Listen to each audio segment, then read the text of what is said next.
Hi friends, ಎಲ್ರಿಗೂ ನಮಸ್ಕಾರ. ಈ ವಿಡಿಯೋ ಏನಕ್ಕೆ ಮಾಡ್ತಾ ಇದ್ದೀನಿ ಅಂದ್ರೆ ತುಂಬಾ ದಿನಗಳು ಕಳೆದೋಯ್ತು ಆಲ್ರೆಡಿ. ಮೂರನೇ ವಿಡಿಯೋ ಇದು. ಈ ವಿಡಿಯೋ ಏನಕ್ಕೆ ಮಾಡ್ತಾ ಇದ್ದೀನಿ ಅಂತಂದ್ರೆ ರೋಡ್ ಟ್ಯಾಕ್ಸ್ ಕಟ್ಟಿದ್ವಿ. ರೋಡ್ ಟ್ಯಾಕ್ಸ್ ಒಂದಿನ 20 days ಈಗ ಎಕ್ಸ್ಟ್ರಾ ಮಾಡಿದ್ದಾರೆ. 1 month ಮೇಲೆ ಏನಾದ್ರು ಎಕ್ಸ್ಟ್ರಾ ಆಗಿತ್ತು ಅಂದ್ರೆ ಒಂದಿನ ಎಕ್ಸ್ಟ್ರಾ ಆಯ್ತು ಅಂತಂದ್ರೆ 1500 ರೂಪಾಯಿ ಪೆನಾಲ್ಟಿ ಹಾಕ್ತಾರೆ. 1500 ಇಲ್ಲ 2000 ನನ್ನ ಅಂದಾಜು ಮೊತ್ತ ನಾನು ಹೇಳ್ತಾ ಇರೋದು. ಅಷ್ಟು ಪೆನಾಲ್ಟಿ ಹಾಕ್ತಾರೆ. ಅಷ್ಟು ಪೆನಾಲ್ಟಿ ಕಟ್ಟೋದಂತೆ ಈ ಟೋಲ್ಗಳು ಬೇರೆ ಕಟ್ಟಬೇಕು. ಅಪ್ ಅಂಡ್ ಡೌನ್ ಈ ಟೋಲ್ಗಳು ಕಟ್ಟೋದು. ಅಪ್ ಅಂಡ್ ಡೌನ್ ಅಂದ್ರೆ ಒಂದೊಂದ್ ಸೈಡ್ ಏನಿಲ್ಲ ಅಂತಂದ್ರು 182 ರೂಪಾಯಿ ಟೋಲ್ಗೇಟ್ ಮಾಡಿರೋದು. 182 ರೂಪಾಯಿ ಲೆಕ್ಕ ಹಾಕಿದಪ್ಪ ಅಂದ್ರೆ ಒಂದ್ ಗಾಡಿಗೆ ಏನಿಲ್ಲ ಅಂತಂದ್ರು 15ರಿಂದ 10,000 ರೂಪಾಯಿ ಆಗುತ್ತೆ. 10,000 ರೂಪಾಯಿದಿಂದ 15,000 ರೂಪಾಯಿ ಆಗುತ್ತೆ. ಅಷ್ಟೊಂದು ದುಡ್ಡು ಎಲ್ಲಿಂದ ಎಲ್ಲಿ ಕಟ್ಟೋದು, ಎಲ್ಲಿಗೆ ಬಿಡೋದು, ಏನ್ ಮಾಡೋದು ಒಂದು ಗೊತ್ತಿಲ್ಲ. ಅವ್ನ ಫ್ಯಾಕ್ಟ್ರಿ ನಾವು ಐರಿನ್ ಓವರ್ ಸರಬರಾಜು ಮಾಡ್ತೀವಲ್ಲ, ಅವ್ನ ಫ್ಯಾಕ್ಟ್ರಿ 1 ರೂಪಾಯಿ ಕೊಡಲ್ಲ ಟೋಲ್ಗೇಟ್ ಇಂದ. ಹೊಸಪೇಟೆ ಸೈಡ್ ಹೋದಪ್ಪ ಅಂದ್ರೆ 1 ರೂಪಾಯಿ ಕೊಡೋದಿಲ್ಲ. 1000 ರೂಪಾಯಿ ಮೇಲೆ ಹೋಗುತ್ತೆ. ಹೊಸಪೇಟೆ ಸೈಡ್ ಗೊತ್ತಿದ್ದೇನೆ. ಬಳ್ಳಾರಿ ಸೈಡ್ ಕೂಡ ಹೊಸದಾಗಿ ಇನ್ನೊಂದು ಟೋಲ್ ಆಗ್ತಾ ಇದೆ ಚೊಂತನಾಪುರ ಹತ್ರ. ಆ ಟೋಲ್ ಬಿತ್ತಪ್ಪ ಅಂದ್ರೆ 3-4 ಟೋಲ್ ಕಟ್ಕೊಂತ ಹೋದಪ್ಪ ಅಂದ್ರೆ ನಾವ್ ಎಲ್ಲಿಗೆ ಹೋಗ್ಬೇಕು? ಬಡವರು ನಾವ್ ಮಾಡ್ಕೊಂಡಿರಂತ ಗಾಡಿಗಳು ಎಲ್ಲಿಗೆ ಹೋಗ್ಬೇಕು? ಇದಕ್ಕೆ ಅರ್ಥ ಏನು?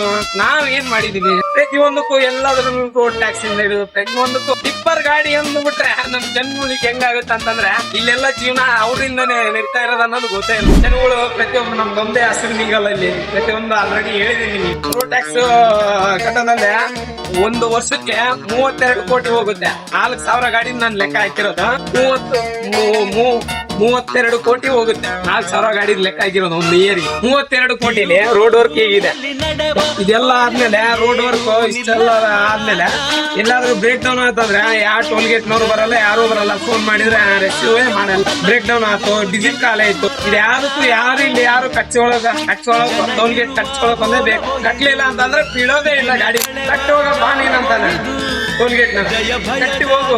ನಾವೇನ್ ಮಾಡ್ಬೇಕಂತ ಬಗ್ಗೆ ಧ್ವನಿ ಎತ್ಬೇಕು ಒಬ್ರಿಗೊಬ್ರು. ಅದೆಲ್ಲ ಅಲ್ದೆ ಟೋಲ್ ಗೇಟ್ ಕಟ್ಟೋದಲ್ದೆ ಪೊಲೀಸ್ ಮಾಮ್ನವ್ರಿಗೆ ನೋಡಿದ್ರೆ ಸ್ಪೀಡ್ ಲಿಮಿಟೇಷನ್, ಪೊಲ್ಯೂಷನ್ ಲಿಸ್ಟ್ ಹಿಡಿದು ಪೊಲ್ಯೂಷನ್ ಲೆಟರ್ ಇಂದ ಹಿಡಿದು road tax, MC insurance, speedometer ಅದು ಕೂಡ ಲೆಟರ್ ಬೇಕು. BS4 ಗಾಡಿಗಳಿಗೆ, BS3 ಗಾಡಿಗಳಿಗೆ 25 ಲಿಮಿಟೇಷನ್ ಸ್ಪೀಡ್ ಅದನ್ನೆಲ್ಲ ಮಾಡಿದಾರೆ. ಓಕೆ, ಒಳ್ಳೇದಕ್ಕೋಸ್ಕರ ಮಾಡಿದಾರೆ ಅಂತ ಹೇಳ್ಬಿಟ್ಟು ಹೆಚ್ಚೆಚ್ಚೆಗೂ ಒಂದೊಂದು ಟೋಲ್ ಗೇಟ್.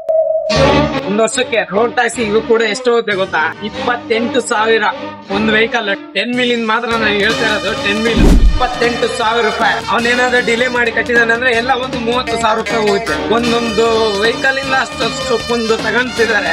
ಏನ್ ಮಾಡ್ತಾರೆ ಸರ್ಕಾರ? ಏನ್ ಮಾಡುತ್ತೋ ಏನಿಲ್ಲೋ ಗೊತ್ತಿಲ್ಲ. ಎಷ್ಟೋ ರೋಡ್ಗಳು ಡ್ಯಾಮೇಜ್ ಇವತ್ತಿಗೂ ಕೂಡ ಡ್ಯಾಮೇಜ್. ಮತ್ತೆ ಕಿತ್ತೋದು ಮತ್ತೆ ಮಾಡೋದು, ಮತ್ತೆ ಮಾಡೋದು ಈಗ ಹೊಸದಾಗಿ. ಅದು ಏನ್ ಮಾಡ್ತಾರೋ ಏನು ಒಂದು ಗೊತ್ತಿಲ್ಲ. ರೋಡ್ ಟ್ಯಾಕ್ಸ್ ಕಟ್ಟೋದ್ರಿಂದ ಹಿಡಿದು ಟೋಲ್ ಗೇಟ್ ಕಟ್ಟೋದಿಗೆ ಈ ವೆಹಿಕಲ್ ಡಿಪಾರ್ಟ್ಮೆಂಟೇ ಬೇಡಪ್ಪ ಅಂತ ಇಲ್ಲಿ. ಇದು ಬಿಟ್ಟರೆ ಮತ್ತೆ ನಮಗೆ ದುಡಿಮೆ ಬೇರೆ ಇಲ್ಲದಕ್ಕೋಸ್ಕರ ಇದನ್ನ ಮಾಡೋದು. ಏನ್ ಮಾಡ್ಬೇಕು ಏನೋ ಗೊತ್ತಾಗ್ತಾ ಇಲ್ಲ ನಮಗೊಂದು. ಸಮಸ್ಯೆ ಇದ್ರು ಕೂಡ ನಾವು ಅದು ಖುಷಿಯಿಂದ ಮಾಡ್ಕೊಂಡು